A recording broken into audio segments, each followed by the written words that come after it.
Hi, I'm Harrison at Assured Estate Agents. You're watching the second video in our 6 steps to becoming a non-resident landlord in the UK. So in the first video, we touched on finding a property and the 3 ways you can do that: through a sourcer, through an agent, or by yourself. So our next video today is going to be talking briefly about funds, so the way in which you buy the property that you have found in step 1. So predominantly there are 2 methods in which you can purchase a property in the UK. The first method will be through a mortgage, so either through a high street lender or a lender that you approach through a mortgage broker. They'll lend you the money, they'll provide you a mortgage so that you can purchase a property. And with that, you'll need to usually pay a deposit of around about 20 to 25%. The other option is to buy it with cash. Now that cash could be cash that's sitting in your bank, or cash that's been gifted to you, or another element of cash would be through bridging finance. So essentially it is a loan, but you have the cash to buy. So you're not buying the property with loaned funds essentially. So let's first of all, before we decide on how you're going to buy it through mortgage or cash, you need to decide, whilst you're very early in your journey of being a non-resident landlord, you need to decide if you're going to buy your portfolio or properties as an independent person, so Mr. Joe Bloggs, or whether you're going to buy it through a limited company.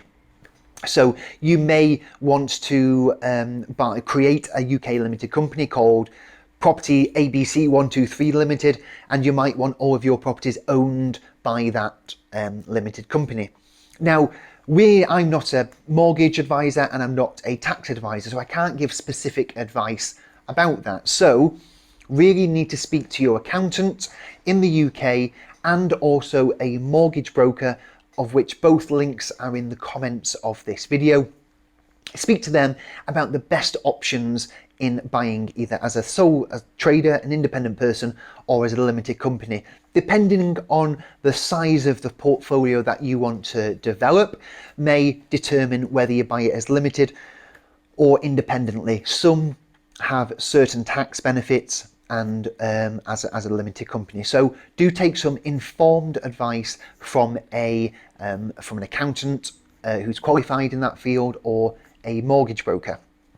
So you've now decided whether you're going to be a limited company or whether you're buying in your own name. So now we've got two and a half options to decide. So the most simple and straightforward way, the most common way here in the UK, is buying with a mortgage. So there are many different mortgage lenders. Most of them, the most popular are banks, the high street banks, NatWest, Santander, just to name a few. There are lots and lots of banks available. Now, if you use a mortgage broker, they'll have access to a lot more lenders that might have a little bit more relaxed criteria. They might be able to offer you a little bit more money. They might be able to offer you more money with a smaller deposit. So it's really important that when you're looking for a mortgage, that you go to the right place, and the mortgage broker is my advice to being the gatekeeper to that, because you don't want a mortgage where you're being penalised on interest, or where you have penalty charges for paying it off early. So really do take that advice. So if you're buying with a mortgage, you're going to need a deposit. Generally, as a rule in the UK, it's around about 20 to 25% as a deposit. So factor that into your budgeting.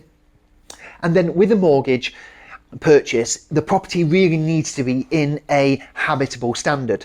So the property needs to be ready to move into, essentially. Maybe it has some light works like decoration, recarpets. You might want to refurbish it. But in order to get a mortgage approved, then against a property, it does need to be in a habitable standard. So if you're going to buy a property with a mortgage, you've got a few different options. You could buy it and it's ready to go and you can let it out. We can jump over to step 3 of the video, which is our third video. Or another option with a mortgage is that you might feel that you've found a property through your sourcer, through your agent, through yourself, that's quite low in value because the condition isn't very good. So a lot of our clients will buy on a mortgage, they will refurbish it and they will refinance. So they will lend with the same lender again because the property value has increased because you've done a refurbishment. Now that model, buy, refurbish and refinance, that's more popular with our second aspect of buying, which is the cash buying, but it's still possible on a mortgage. So if you are buying with a mortgage, it's very simple, it's fairly straightforward. You just need to make sure that you've got everything in order, speak to your accountant and speak to your mortgage broker. Now moving on to the cash purchase, so the second option in your funds, this is one which would give you a little bit more kind of flexibility in your buying options. So if you've got cash in the bank, let's say a property, you've found the property in step one that's listed for £70,000 and you've got £70,000 in the bank, so you buy that property, okay? Now that property for 70,000, if you refurbish the property, so increase and enhance its standard, then you could then go to a mortgage broker and find a lender that would lend against this property after you've done the refurbishment, and you may find that this property has increased in value by, I don't know, 20, 30, 40,000 pound. So your 70,000 pound property could quickly be now worth 100,000. So rather than sell the property, you want to retain the asset because you want to put a tenant in there to get your residual income, but now you'll get a mortgage on it. So you may now get a mortgage for £100,000, for example, meaning that you've purchased it for 70 and you've gained £30,000 in that growth, of course minus all of your expenses along the way. Now most of our non-resident landlords will do this model. They'll buy it cash, they'll refurbish it, they'll put on a mortgage, and then with the fund that they've then got released from the mortgage company, less expenses, less deposit, they will then use those funds to buy the next property. So they're developing a portfolio.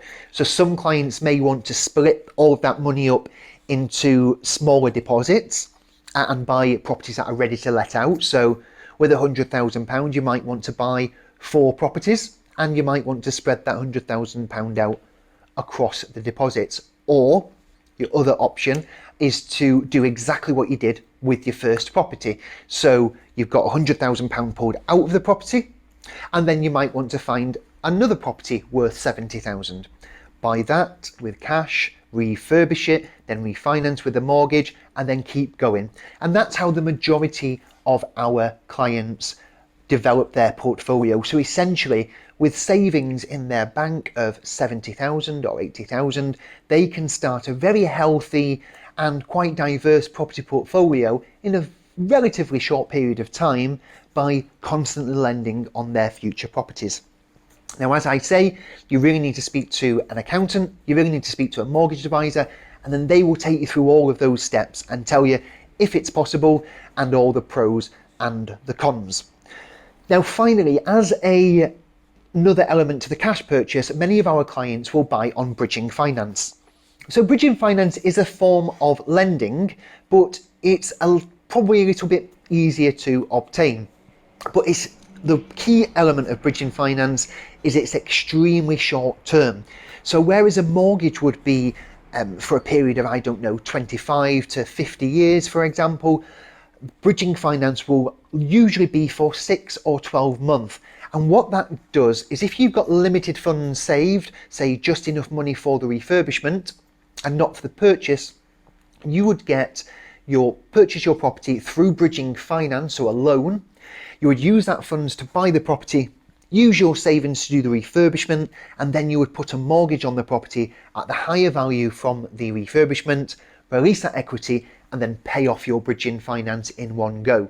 Now, there are very strict rules on some bridging finance. If you don't pay by that deadline, then you could have the property repossessed quite quickly, or you could have huge charges and interest to pay. So if you are going down the bridging finance route, again, you can probably speak to a mortgage and protection advisor to give you some real informed advice on it, but you do need to make sure that your timelines are you keep to your timelines are very strict, just to avoid any issues in the future. And again, with a bridging finance, that can be something that you can repeat and repeat and repeat as time goes on to develop your portfolio as an alternative to using a mortgage to purchase it.